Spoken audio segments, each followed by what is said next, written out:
I'd just like to talk a little bit about commodities and Fintech and the energy crisis that we're facing and the impact Fintech will have on the commodities market.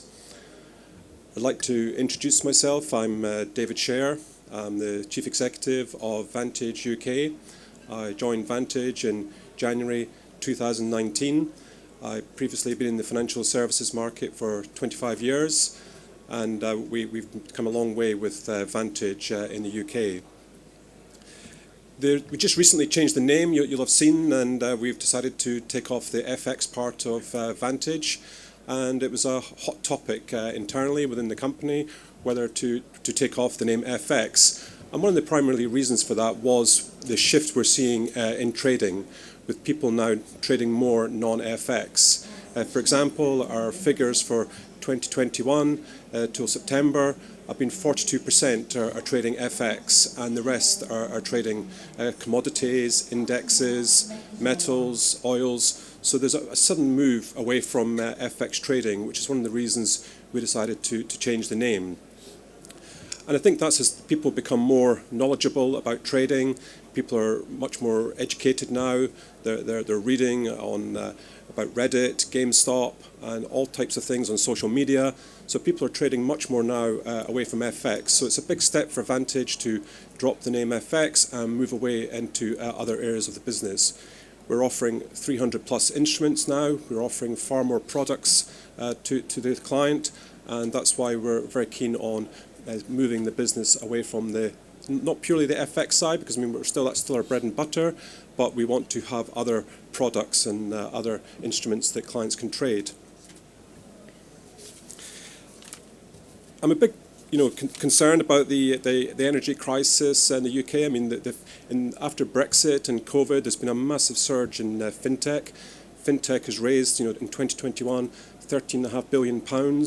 It's one of the fastest growing success stories of the UK. The UK has got a great talent pool in Fintech, and it will be a great success story for the UK post-Brexit and post-COVID. However, the Fintech sector is going to use a lot of energy, and it is very dominant on that, and it's going to be produce problems for the UK. We saw the fuel crisis recently, and that's going to have impacts on the commodities market as people worry where they're going to get the energy from. I don't know if any of you have seen the programme Dirty Streaming on BBC iPlayer about the world's internet and where it comes from.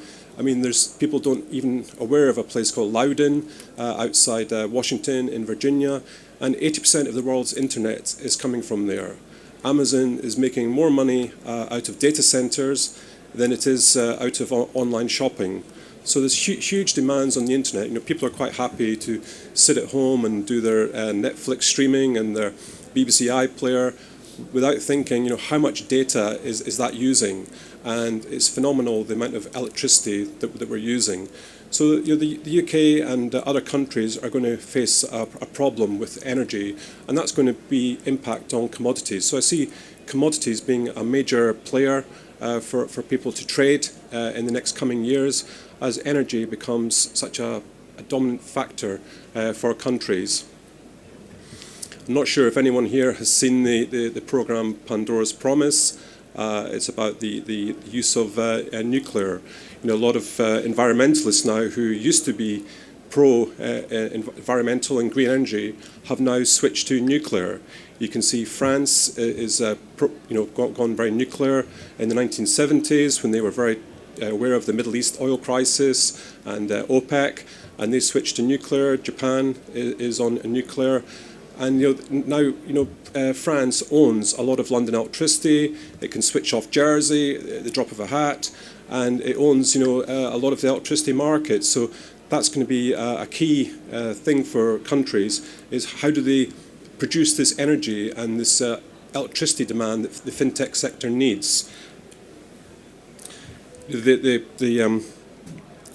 don't see Elon Musk, going up on his SpaceX on electricity. He's burning fossil fuels and quite happy to burn fuel to go up. And I think it will be a long time before people feel comfortable to go on an airplane that's powered by electricity. So everyone's saying, oh, electricity is the way to go, and electric, but it's going to have again huge demands on the energy sector and commodities. And so as I say, I think that's going to be the major player for the next coming years, is for people to understand commodities, how to trade them, understand the fundamentals around companies, see what fintech are doing, and to be able to trade in the commodities market.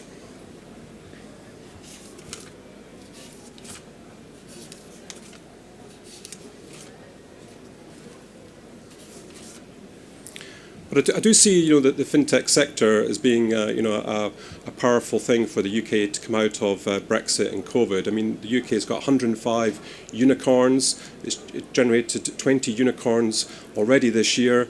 A unicorn is a company that's $1 billion, and so it's a very important sector of the UK. To give you a comparison, between 1990 and 2014. In 24 years, we only had 20 unicorns, and now we've got 20 unicorns generated just this year.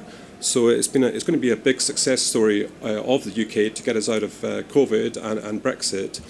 But again, where's this electricity coming from? Where's the demands on energy? How are we going to be able to cope with this? The data centres are using vast amounts of electricity and energy. So how's that going to impact the commodity markets? As I say, the UK this year has raised $13.5 billion for fintechs. I mean, to give you a comparison, Germany is the next in line, and they've raised $6.2 billion.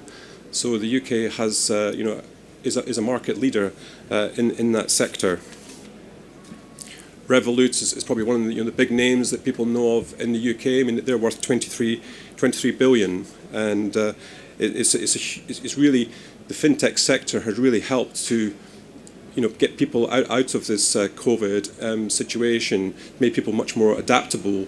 I mean, even my cleaner is using now QR code payments. I can pay my cleaners as they walk out the door. They send me an invoice with a QR code, and I can scan it and pay them in 5 seconds. That they're using Anna money, and so the fintech will help businesses get out of this COVID situation because they can be much more adaptable and adapt to new technology. I mean, even my mother, is able to scan a QR code now. So it has become much more appealing to the masses. Vantage was one of the first to bring in QR code banking.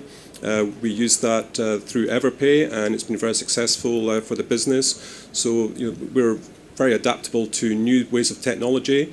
The QR code, I see it as a real fast-moving environment.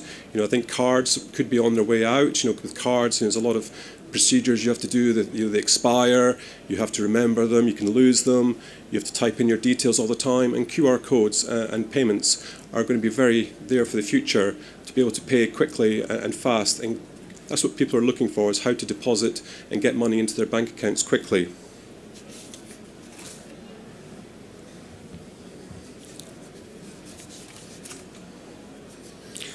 So I'm a big buyer of the fintech sector. You've got fintech, you've got health tech.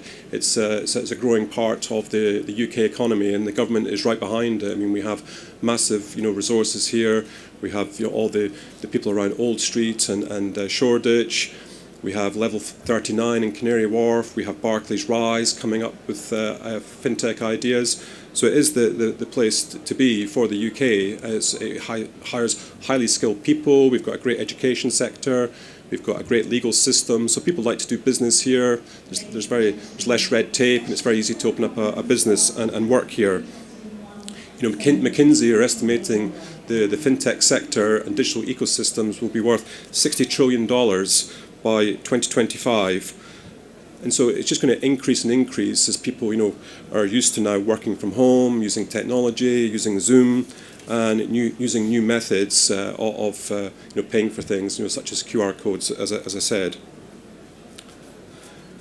But I think the impact of this, drive with technology and fintech is going to be on the commodities market for people to trade. Going back to that again, go back to the energy and where is this coming from? people just think, like data centers, run on air, and they don't really realize the impact of how are these powered, and how do you make the electricity. I mean, the green revolution, is that really going to fix the problem? Is solar or wind really going to fix our demands for electricity?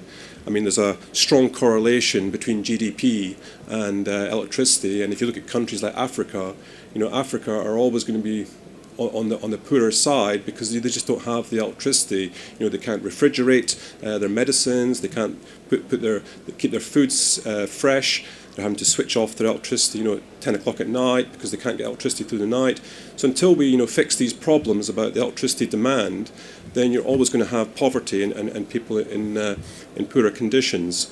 So, I think the countries of the world, probably have to address, whether the green revolution, can be the answer, or whether they do really need to think seriously about the nuclear technology to facilitate our insatiable demand for electricity. We're recharging everything. Everything you buy now is rechargeable. It's like, charge this, charge that, stream this, stream that.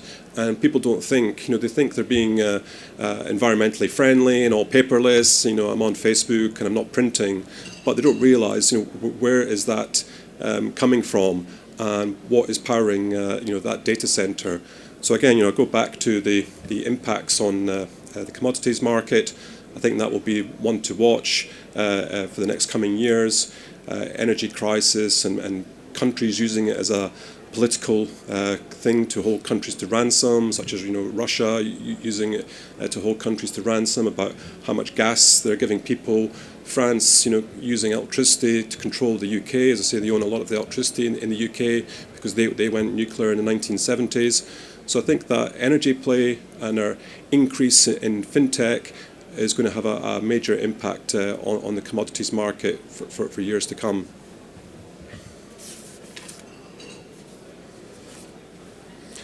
We have to seriously think in the UK about the green revolution, as they say. Do we really want fields and fields of wind farms and fields and fields of solar panels? Is that the solution? One nuclear plant can produce enough electricity for everyone.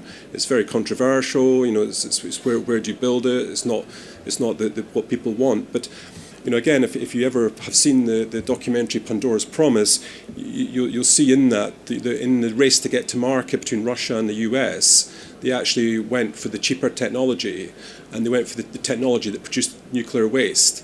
So that's why a lot of the power stations are producing waste, but in actual fact they had the technology to use the waste and recycle it back into the system and not have any waste. So nuclear can be green, and Obama did actually test the technology in Nevada when he was in power, and proved that it did work and there was no waste and it was green. But again, with the pressure from environmentalists, he had to steer away from that, and he canned the project. But I think it's something that countries need to address: is where is this electricity coming from? Fintech is going to be a massive success for countries, and particularly the UK. It's got a strong position in it. But what's going to be the impact on our energy consumption and the commodities markets? Thanks.